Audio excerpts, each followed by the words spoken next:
Hello everyone, स्वागत है आपके अपने यूट्यूब चैनल वाइस सर पर। तो आज हम देखने के लिए जा रहे हैं क्लास 10वीं मैथ का क्वेश्चन बैंक है और 2022 का क्वेश्चन बैंक है हमारे पास। देखेंगे इसमें किस तरीके के क्वेश्चन जो है वो पूछे गए हैं। इससे पहले हम बता दें 22 से हम कर रहे हैं क्वेश्चन नंबर 22 से। क्वेश्चन नंबर 22 से पहले का जो क्वेश्चन है वो आप प्ले लिस्ट में जाओ, वहाँ पर जाकर के वीडियो वहाँ से मिल जाएगा। ठीक है, वहाँ पर सारे 22 से जितने भी क्वेश्चन है पहले का सारे क्वेश्चन का सॉल्यूशन मिल जाएगा। यहाँ पर हम देखने वाले क्वेश्चन नंबर 22 को। क्वेश्चन नंबर 22 क्या कह रहा है और किस तरीके से हम इसको सॉल्व कर सकते हैं। 22 नंबर क्वेश्चन कह रहा है, यहाँ पर देखो त्रिभुज ABC में PQ बिंदु AB और AC पर क्रमशः इस प्रकार है कि PQ समांतर BC यदि AP 3 centimetre, PB 2 centimetre, AQ 6 centimetre, QC X, तो X का मान क्या होगा। यहाँ से हमको ये बताना है। अब जरा बात कर लेते हैं क्वेश्चन में क्या कह रहा है और किस तरीके से हमको सॉल्यूशन इसका करना है। सबसे पहली बात तो कर रहा है कि त्रिभुज ABC में, यानी त्रिभुज ABC की बात कर रहा है। तो त्रिभुज हम बना लेते हैं। चलो जी, ABC मान लेते हैं एक त्रिभुज है हमारे पास। ABC एक त्रिभुज है। AB और AC पर क्रमशः इस प्रकार है, यानी कि P और Q दो बिंदु है।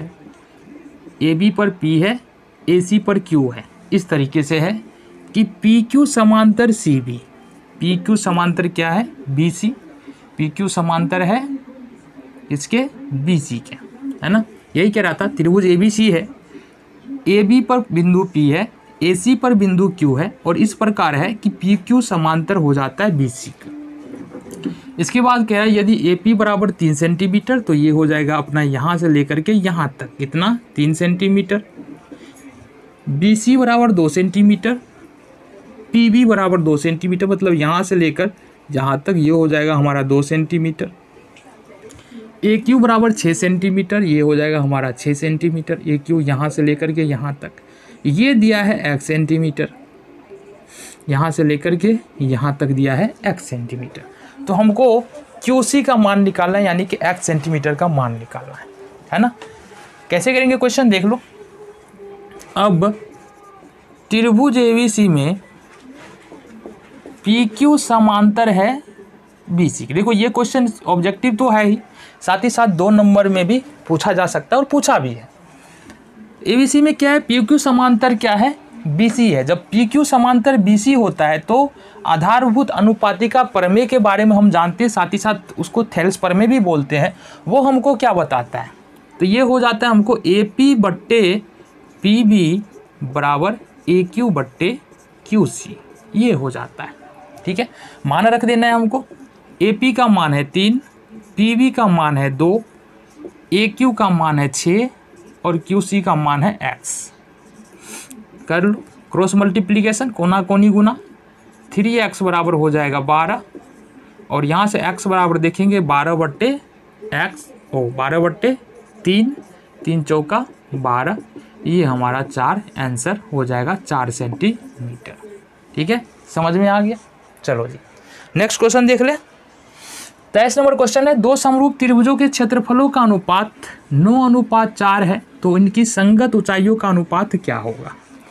अब क्वेश्चन क्या कह रहा है, और अगर दूसरा क्वेश्चन इस तरह का पूछ देना तो कैसे सॉल्व करोगे उसके बारे में भी बात कर ले। ये वाला क्वेश्चन बन जाएगा ना। चलो इसके बारे में बात कर लेते हैं। फिर से त्रिभुज से ही क्वेश्चन है हमारा। 2 त्रिभुज है, ठीक है। क्या कह रहा है, 2 समरूप त्रिभुजों के क्षेत्रफल का अनुपात। देखो 2 त्रिभुज ले रहे हैं हम इस प्रकार से। मान लो ये ABC है और ये PQR है। इस प्रकार से 2 त्रिभुज है और इसकी संगत ऊंचाई मान लेते हैं, ये मान लेते हैं D, ठीक है, ये मान लेते हैं M, ये इसकी संगत ऊंचाई। अब यहाँ पर हमारे पास क्या रहा है, जरा इसकी बात कर ले। 2 समरूप त्रिभुज मतलब क्या है कि हमको प्रश्न में ही दिया है, ये 24 नंबर क्वेश्चन होगा। प्रश्न में ही दिया है कि त्रिभुज ABC समरूप है त्रिभुज PQR के। त्रिभुज ABC समरूप है त्रिभुज PQR के। तो यहाँ पर बता रहा है क्षेत्रफलों का अनुपात 9:4 है। ठीक है, और दिया क्या है एरिया ऑफ ट्रायंगल ABC बट्टे एरिया ऑफ ट्रायंगल PQR, मतलब त्रिभुज ABC का क्षेत्रफल, त्रिभुज PQR का क्षेत्रफल, और बराबर में कितना दिया है, देखो यहाँ 9:4, 9:4 दिया है। तो अब पूछ रहा है क्या, तो इनकी संगत ऊंचाइयों का अनुपात बताओ। तो हमको पूछ रहा है बाबू बता दो AD बट्टे PM का मान क्या होगा। ठीक है, याद करो हमने एक थ्योरम पढ़ा था, कौन सा, एरिया ऑफ ट्रायंगल ABC बट्टे एरिया ऑफ ट्रायंगल PQR बराबर क्या हो जाता है, जो भी वो ये बराबर हो जाता है इसके संगत ऊंचाई के वर्ग के अनुपात के। ठीक है, PM, यानी कि ये इसके बराबर हो जाएगा। ठीक है, किसके बराबर, इसके बराबर हो जाएगा, है ना। यानी कि हम कहेंगे त्रिभुज ABC का क्षेत्रफल यानी एरिया ऑफ ट्रायंगल ABC और एरिया ऑफ ट्रायंगल PQR, मतलब त्रिभुज ABC और त्रिभुज PQR समरूप त्रिभुजों का क्षेत्रफलों का अनुपात उसके संगत ऊंचाई के वर्गों के अनुपात के बराबर होता है, संगत ऊंचाई के वर्गों का अनुपात का बराबर होगा। तो यहाँ से अगर देख ले तो क्या निकल के आता है, एरिया ऑफ ट्रायंगल कितना दिया है, 9, ये दिया है हमको 9:4 बराबर में AD बट्टे PM का स्क्वायर, यहाँ से निकल के आएगा। अगर यहाँ से वर्ग हटाते हैं तो क्या आ जाएगा, AD बट्टे PM बराबर √9/4, ये हो जाएगा अपना 3/2 आंसर। ठीक है, 3/2 आंसर हो जाएगा। तो ये था हमारा क्वेश्चन नंबर 24। 25 नंबर क्वेश्चन क्या कह रहा है, किसी वृत्त के दो अलग अलग बिंदुओं पर प्रतिच्छेद करने वाली रेखा को क्या कहते हैं। अब यहाँ पर देखो कंफ्यूज मत होना, ठीक है, ये एक वृत्त है,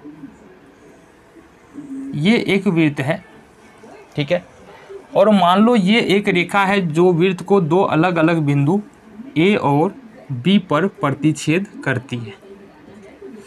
ठीक है, बिंदु A और B पर प्रतिच्छेद करती है। तो इस रेखा को क्या कहेंगे, प्रश्न है इस रेखा को क्या कहेंगे। इस रेखा को बोला जाता है छेदक रेखा। क्या बोला जाता है, छेदक रेखा। और A से B तक की लंबाई को बोला जाता है जीवा। ये दोनों अलग अलग बातें हैं। ठीक है, ये जो रेखा दो बिंदु पर प्रतिच्छेद कर रही है बोलते हैं छेदक रेखा, और A से B की लंबाई को बोलते हैं जीवा। ठीक है, 25 नंबर क्वेश्चन देख लो, 25 नंबर हो गया। 26 नंबर देखो, यदि जीवा AB वृत्त के केंद्र पर 60 डिग्री का कोण बनाती है तो AB बिंदुओं पर खींची गई स्पर्श रेखा के बीच के कोण का मान क्या होगा। देखो क्वेश्चन 26 नंबर क्वेश्चन क्या कह रहा है, यदि जीवा AB, पहले तो वृत्त बना लेते हैं, ये हो गया अपना वृत्त। यदि जीवा AB, तो एक जीवा है AB, ये बना लिए जीवा हमारा, अभी बताए थे। वृत्त के केंद्र पर 60 डिग्री का कोण बनाती है, वृत्त के केंद्र पर यहाँ पर 60 डिग्री का कोण बना देती है, यहाँ पर 60 डिग्री का कोण बना देती है। तो AB बिंदुओं पर खींची गई स्पर्श रेखा के बीच जो कोण बनेगा उसका मान क्या होगा। तो यहाँ से एक स्पर्श रेखा खींच लेते हैं और यहाँ से एक स्पर्श रेखा खींच लेते हैं। अब इस स्पर्श रेखा के द्वारा जो कोण बन रहा है ये इसका मान पूछ रहा है।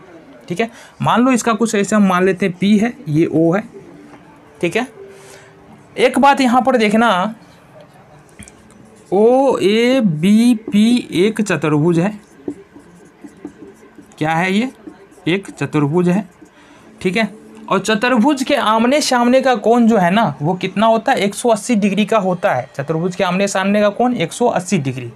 इसलिए देखेंगे कोण O प्लस कोण P बराबर जो है हो जाएगा 180 डिग्री। ठीक है, यहाँ से कोण O का मान दे दिया हमको 60 डिग्री प्लस कोण P बराबर हो जाएगा 180 डिग्री। यहाँ से देखेंगे कोण P बराबर 180 डिग्री, इधर जाएंगे लेकर के तो माइनस में 60 डिग्री हो जाएगा, ये हो जाएगा अपना 120 डिग्री, यानी इस कोण का मान हो जाएगा 120 डिग्री। आंसर हो गया। ठीक है, नेक्स्ट देख लेते हैं 27 नंबर। एक वृत्त पर कितनी स्पर्श रेखा खींची जा सकती है, फिर से वृत्त से ही क्वेश्चन है 27 नंबर का। एक वृत्त बना लिए हैं, इस पर कितनी स्पर्श रेखा खींची जा सकती है बताओ जरा। 1 2 3 4 5, अब देखो स्पर्श रेखा नहीं खिंचा रहा है ना, वो थोड़ा टेढ़ा हो रहा है, 6 7, कितना खींच सकते हो, जितना मन उतना ना, तो अनंत। आंसर क्या होगा अपना, अनंत। ये आंसर हो जाएगा किसका, 27 नंबर का। 28 नंबर का क्वेश्चन क्या कह रहा है कि 1 प्लस रूट अंडर है 1 प्लस टेन स्क्वायर थीटा का मान क्या होने वाला है। तो सबसे पहली बात तो हमको ये देख लेना है कि 1 प्लस टेन स्क्वायर थीटा का मान होता क्या है।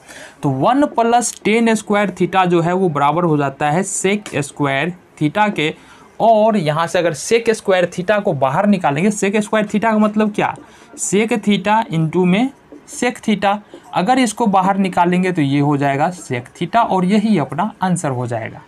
ठीक है, नेक्स्ट देखेंगे 29 नंबर क्वेश्चन क्या कह रहा है। 29 नंबर क्वेश्चन कह रहा है cosec square 57 degree, cosec square 57 degree minus tan square 33 degree, ten square 33 degree बराबर कितना हो जाएगा, ये पूछ रहा है। कैसे सॉल्व करेंगे, आओ देख लेते हैं। देखो यहाँ से देखेंगे कोसेक स्क्वायर 57 डिग्री को किस प्रकार से लिख सकते हैं, इसको लिख सकते हैं sec square 90 degree minus 57 degree, ऐसा लिख सकते हैं, माइनस टेन स्क्वायर 33 डिग्री।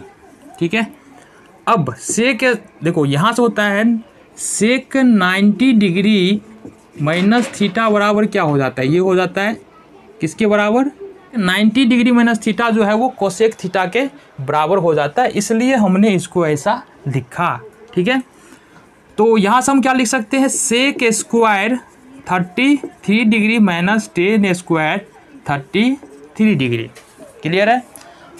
अब यहाँ से एक बात बताओ हमको, sec theta sec square theta minus tan square theta बराबर फॉर्मूला क्या होता है, ये ना 1 प्लस टेन स्क्वायर थीटा बराबर होता है सेक स्क्वायर थीटा, और अगर हम sec square theta minus tan square theta लिखेंगे तो ये 1 के बराबर होता है, पता है बिल्कुल। तो यहाँ से इसका मान क्या हो जाएगा, 1 हो जाएगा। अभी हमने बता दिया, यहाँ से इसका मान 1 हो जाता है। 30 नंबर का क्वेश्चन देखते हैं क्या कह रहा है। 30 नंबर का क्वेश्चन कह रहा है cos 48 degree minus sine 42 degree, sine 42 degree का मान क्या होगा।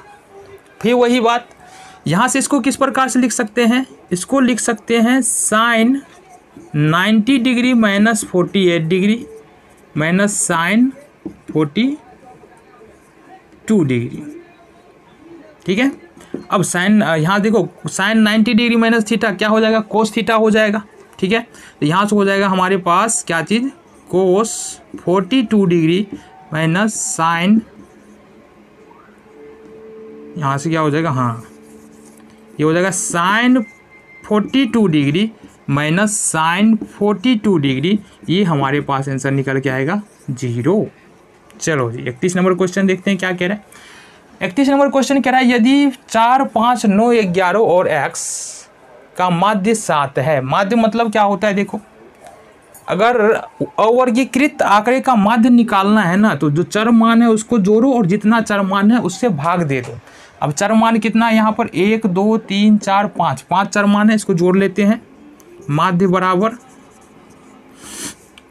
4 + 5 + 9 + 11 + x, बट्टे में हो जाएगा कितना, 1 2 3 4 5, बट्टे में 5 हो जाएगा। और माध्य कितना दिया है, 7 दिया है, 7 ही दिया है ना, 7 दिया है, बराबर हो जाएगा 5 4 9 9 9 18 18 10 28 28 1 29 29 हो रहा है, 5 4 9 9 18 18 10 5 4 9 9 18 18 10 28 1 29, तो ये हो जाएगा 5 4 9 9 18 18 11 29 हो जाएगा, 29 + x बट्टे 5 हो जाने वाला है। यहाँ से यहाँ देखेंगे हम कोना को निगुना कर लो तो ये होगा 29 + x बराबर 35। अब ये x बराबर हो जाएगा 35 - 29, अब यहाँ से ये हो जाएगा 6, यानी x का वैल्यू यहाँ से क्या निकल के आ गया, 6 निकल के आ गया। तो 32 नंबर क्वेश्चन है हमारे पास, द्विघात समीकरण 4x स्क्वायर 4x प्लस 1 के मूलों की प्रकृति है। समीकरण क्या है हमारे पास वो देखो, 4x square plus 4x plus 1 बराबर में 0 है। समीकरण के मूलों की प्रकृति यहाँ से निकालना है। किस प्रकार से निकाल सकते हैं, तो हमको पता है कि d बराबर जो है हमारा फॉर्मूला होता है बी स्क्वायर माइनस 4ac बराबर ये होता है। d बराबर सबसे पहले याद रखो ये फॉर्मूला, यानी विवेचक बराबर जो है होता है बी स्क्वायर माइनस 4ac हो जाता है। देखो a बराबर जो है ना ये हो जाएगा 4, b बराबर भी हो जाएगा 4 और c का मान यहाँ से 1 है, यानी कि देखेंगे a बराबर है 4, b बराबर है 4 और c का मान है यहाँ से 1। ठीक है, अब सबसे पहले जो काम करेंगे वो हमको विवेचक ही निकालना है, डिस्क्रिमिनेंट निकालना है, तो वो निकाल लेते हैं। ये हो जाएगा हमारे पास d बराबर b का स्क्वायर मतलब b बराबर है 4 तो 4 का स्क्वायर माइनस 4, a का मान है यहाँ से 4 और c का मान है 1। ये हो जाएगा 16 माइनस 16, 4 चौके 16 और 4 चौके 16, ये हो जाएगा 0। अब d देखो यहाँ से कितना निकल के आ रहा है, 0 निकल के आ रहा है ना, d 0 निकल के आ रहा है। इसका मतलब विवेचक के लिए याद रखना है, यदि d बराबर 0 आ रहा है तो मूल होता है समान, मूल क्या होता है, समान होता है। ठीक है, और वास्तविक संख्या में होता है। ठीक है, वास्तविक संख्या होगा। अगर d इज ग्रेटर देन 0 आ रहा है तो मूल होगा असमान, यानी कि जब d का मान जो 0 नहीं है, 0 के अलावे धनात्मक हो, धनात्मक में कुछ भी आ जाएगा ना तो मूल असमान हो जाएगा और वास्तविक हो जाएगा। ठीक है, ये मूल की प्रकृति है। और d इज लेस देन 0 आ जाए मतलब d का मान या डिस्क्रिमिनेंट जब माइनस में निकल जाए ना तो वो क्या होता है, वो हो जाता है मूल नहीं होगा, मूल होगा ही नहीं, वास्तविक संख्या में इसका मूल होगा ही नहीं।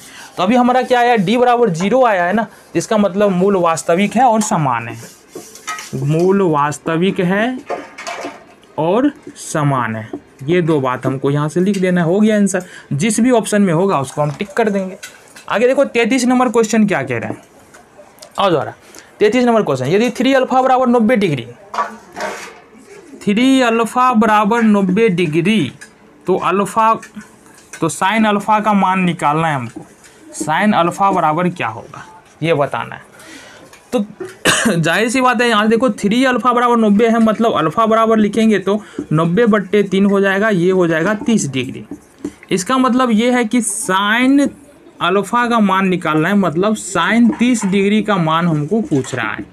साइन 30 डिग्री का मान कितना होता है जरा बता। हमारा साइन 30 डिग्री और साइन 30 डिग्री का मान हमारा हो जाता है कितना, 1/2, और यही अपना आंसर हो जाएगा। आगे क्वेश्चन देखने वाले 32 नंबर में क्या है, द्विघात समीकरण 32 हो गया, 33 नंबर हो गया, 34 नंबर क्वेश्चन देखना है।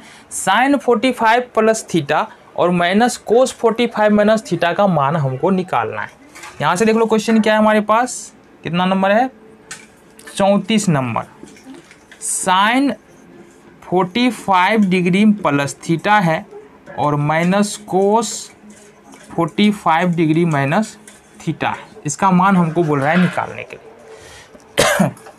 तो एक बात बताओ हमको, साइन 90 डिग्री माइनस थीटा बराबर क्या होता है, ये होता है कोस थीटा, है ना, या कोस 90 डिग्री माइनस थीटा देखेंगे, कोस 90 डिग्री माइनस थीटा बराबर जो होता है वो होता है साइन थीटा। ये वाला फॉर्मूला को उपयोग यूज कर रहे हैं हम, कोस 90 डिग्री माइनस थीटा बराबर साइन थीटा होता है।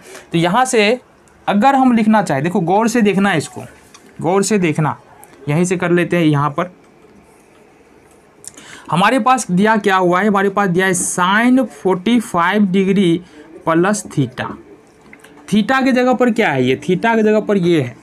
ठीक है, हमने क्या कहा कि साइन, यहाँ से लिखे साइन कोस 90 डिग्री, कोस 90 डिग्री माइनस थीटा बराबर होता है साइन थीटा। कोस 90 डिग्री माइनस थीटा बराबर होता है साइन थीटा। तो इसको हम क्या कर सकते हैं, इसको साइन को कोस में बदल ले, और थीटा की जगह पर क्या है 45 प्लस थीटा है, तो थीटा यहाँ पर 90 डिग्री हो जाएगा। ठीक है, और थीटा की जगह पर क्या हो जाएगा माइनस 45 डिग्री प्लस थीटा। ठीक है, यहाँ से देख लो कोस थीटा, कोस हो जाएगा ये 90 में से 45 जाएगा तो ये 45 हो जाएगा, और माइनस में थीटा हो जाएगा। ठीक है, मतलब साइन 45 प्लस थीटा बराबर हम क्या लिख सकते हैं, कोस 45 माइनस थीटा। तो यहाँ से लिख लेंगे, ठीक है, यही वाला ये वाला सीन यहाँ से लिख लेंगे हम, ये हो जाएगा हमारे पास cos 90 degree minus 45 degree plus theta और minus cos 45 degree minus cos 45 degree minus theta. अब यहाँ से देख ले, यहाँ से हो जाएगा कोस, बच क्या रहा है हमारे पास, ये आ रहा है ना कोस 45 डिग्री माइनस थीटा, और ये बच रहा है हमारे पास कोस 45 डिग्री माइनस थीटा। अब देखो ये प्लस में है, ये माइनस में है, मतलब ये कट जाएगा, ये मान हो जाएगा हमारा 0। ये आंसर हो गया अपना। तो 35 नंबर क्वेश्चन देख लेते क्या कह रहा है। 35 नंबर क्वेश्चन कह रहा है रैखिक समीकरण युग्म 5x + 2y = 16। एक समीकरण दिया है 5x + 2y = 16, समीकरण ये एक है।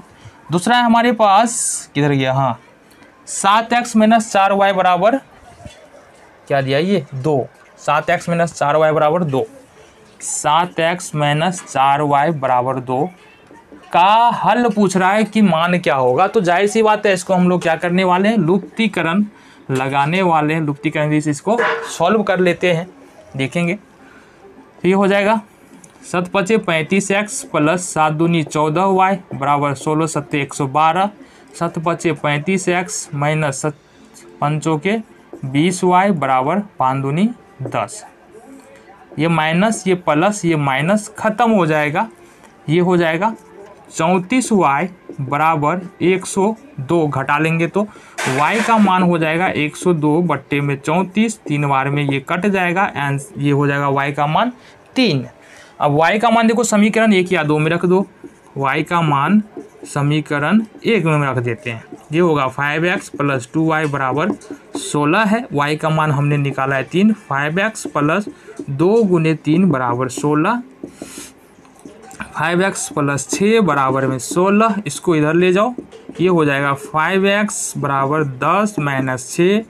5x बराबर हो जाएगा, क्या हो जाएगा, 16। 16 नहीं, ये 16 - 6 10 हो जाएगा। x का मान हो जाएगा 10/5। 5 दूनी 10। तो ये यहाँ से x का वैल्यू कितना निकल के आ गया, 2। तो हम बोल सकते हैं x, यहाँ से x बराबर जो है 2, y = 3 इस समीकरण का हल है। जिस भी ऑप्शन में होगा उसको टिक करना है।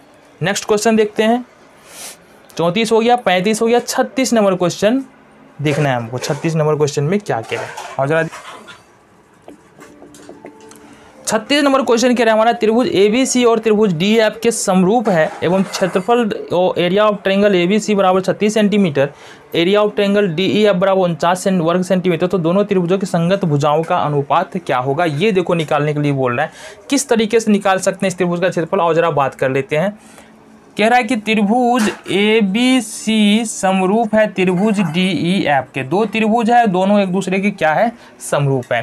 फिर बता रहा है एरिया ऑफ ट्रायंगल ABC बट्टे एरिया ऑफ ट्रायंगल DEF, और ये बराबर है कितने के, देखो एरिया ऑफ ट्रायंगल ABC है दिया है 36, एरिया ऑफ ट्रायंगल DEF दिया है 49, ये है 49। तो हमको पूछ रहा है कि दोनों त्रिभुज के संगत भुजाओं का अनुपात क्या होगा। तो संगत भुजाओं का अनुपात देखो, इस तरीके के क्वेश्चन को करने का मतलब, यदि मान लो एरिया ऑफ ट्रायंगल दो समरूप त्रिभुजों का क्षेत्रफल का अनुपात दिया है ना, तो जो क्षेत्रफल का अनुपात दिया है उसको यदि हम रूट के अंदर डाल दे तो वो जो आंसर आएगा वही हमारा भुजाओं का अनुपात हो जाएगा। 37 देख लो क्या कह रहा है। क्वेश्चन नंबर 37 है, त्रिभुज ABC में D समांतर BC इस तरह है कि AD बट्टे DB = 3/5। देखो क्वेश्चन यहाँ पर पढ़ने से समझ में नहीं आएगा। त्रिभुज देख लेते हैं। त्रिभुज दिया है ABC हमारे पास, इस प्रकार से एक त्रिभुज दिया हुआ है। अब कह रहा है D समांतर BC, इस प्रकार से D एक भुजा है तो है DE समांतर BC के। AD बट्टे DB, यहाँ पर देखो क्या दिया हुआ है, त्रिभुज ABC में, ठीक है। यहाँ पर दिया है DE समांतर BC, तो यहाँ से लिख लेंगे DE समांतर दिया है BC के। साथ ही साथ दिया है AD बट्टे DB, यानी कि AD बट्टे DB, ये दिया है AD बट्टे DB बराबर हमको दिया हुआ है 3/5। साथ ही साथ मान दिया है AC बराबर 5.6, AC बराबर दिया है 5.6। तो हमको बात पता करना है AE का मान AC AE का मान हमको यहाँ से निकालना है। क्वेश्चन समझो, ABC एक त्रिभुज है जिसमें AD/DB दिया है और AC बराबर हमको दे दिया है 5.6, यानी कि ये पूरा दे दिया है हमको 5.6, तो हमको AE का मान निकालना है। ठीक है, अगर ये पूरा 5.6 है, ये पूरा 5.6 है, AE को यदि हम x मान ले, यहाँ से यहाँ तक यदि इसको x मान ले, तो EC क्या हो जाएगा, EC हो जाएगा 5.6 माइनस x, ये हो जाएगा कि नहीं हो जाएगा। चलो जी, अब यहाँ से क्या करना है, तो यहाँ से लिख लेंगे AE बराबर हमने माना है x, तो EC बराबर हो जाएगा 5.6 माइनस x।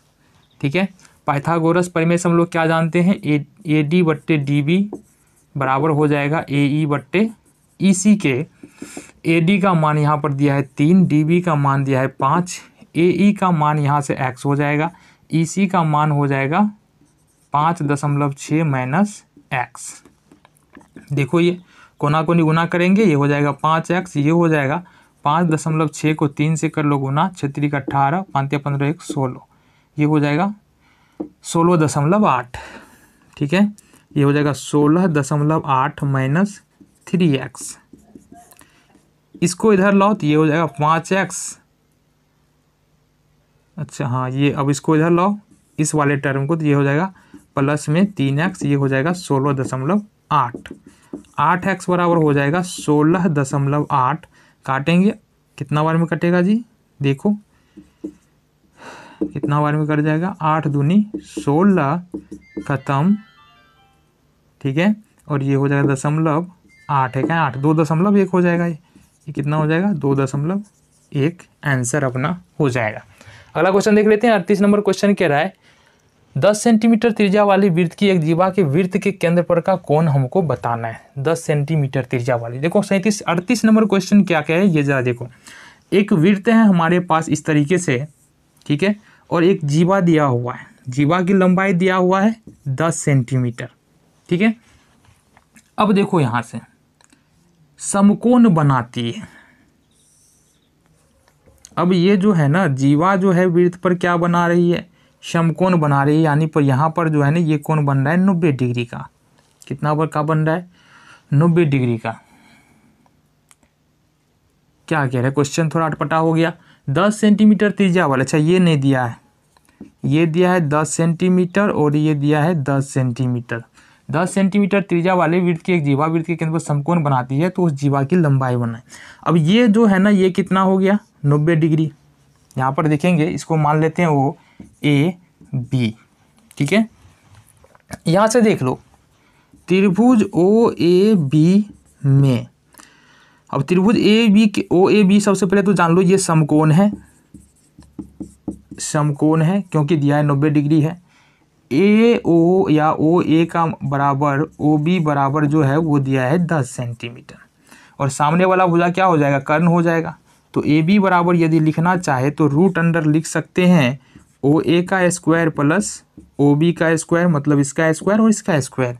ये हो जाएगा हमारे पास OA और OB दोनों का मान है 10, तो 10 का स्क्वायर प्लस 10 का स्क्वायर, ये हो जाएगा 100 प्लस 100 हो जाएगा, ये हो जाएगा हमारे पास रूट अंडर 200, और ये हो जाएगा 10√2। ये अपना आंसर हो जाएगा। ठीक है, 38 नंबर का। 39 नंबर क्वेश्चन देख लेते हैं क्या कह रहा है हमारे पास। क्वेश्चन नंबर 39 है cos 60 degree into cos 30 degree minus sine 60 degree into sine 30 degree, ये हमको निकालना है। तो हमको पता है कोस 60 डिग्री का मान कितना होता है, कोस 60 डिग्री का मान हो जाता है 1/2 गुना में कोस 30 डिग्री का मान कितना हो जाता है, ये होता है √3/2 माइनस साइन 60 की बात करेंगे, इसका मान होगा √3/2 और 60 का मान ये हो जाएगा, 30 का मान हो जाएगा 1/2। अब ये हो जाएगा हमारे पास √3/4 और यहाँ से माइनस में √3/4, ये हो जाएगा हमारा 0। √3/4 प्लस में है माइनस में है, ये हो जाएगा हमारा आंसर 0। 40 नंबर क्वेश्चन देख लेते हैं। 40 नंबर क्वेश्चन कह रहा है हमारा क्या है, रैखिक समीकरणों में चर की घात की संख्या। कोई भी रैखिक समीकरण होती है उसमें चर, ये देखो a1x plus b1y plus c1 बराबर 0, ये एक रैखिक समीकरण है। और रैखिक समीकरण में चर के घातों की संख्या जो होती है यहाँ पर एक, यहाँ पर एक, यानी चर की घातों की संख्या कितना है, एक।